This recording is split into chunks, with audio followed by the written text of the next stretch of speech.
હાલો મિત્રો, આ છે આપણી ડીસી પંખો 12 વોલ્ટની બેટરી ઉપર હાલે. આપણા પંપ હોય ને દવા છાંટવાનો પંપ, એમાં સોકેટમાં ભરાવી દેવાનો એટલે 12 વોલ્ટની બેટરી ઉપર હાલે. તમારી જો નવી બેટરી હોય પછી 28 પંપ છટાતા હોય તો તમારે 9-10 કલાક પંખો આરામથી ચાલે. નાના ટાબરિયા હોય, છોકરા હોય, ટબુડિયા તો લાઇટ વધારે જતી હોય, ગરમીનું પ્રમાણ વધારે છે તો આ પંખો હાલે. આપણી લાઇટ કે ન હોય તો 2-3 કલાક આપણી નીકળી જાય. તો આ છે ડીસી પંખો. લાઇટ ઉપર હાલે. લાઇટ ઉપર આખું હોય તો તમારે 12 વોલ્ટનું ચાર્જર લેવું પડે.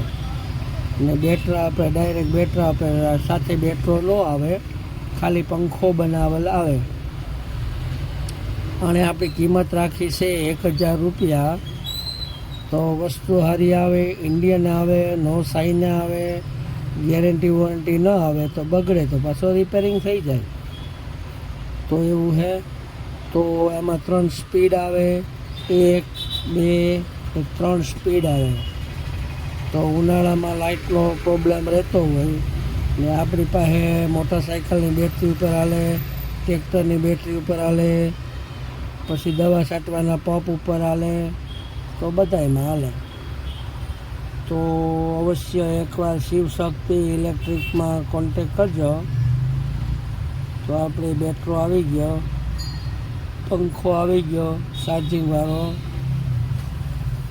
તો એકવાર અવશ્ય મુલાકાત કરજો.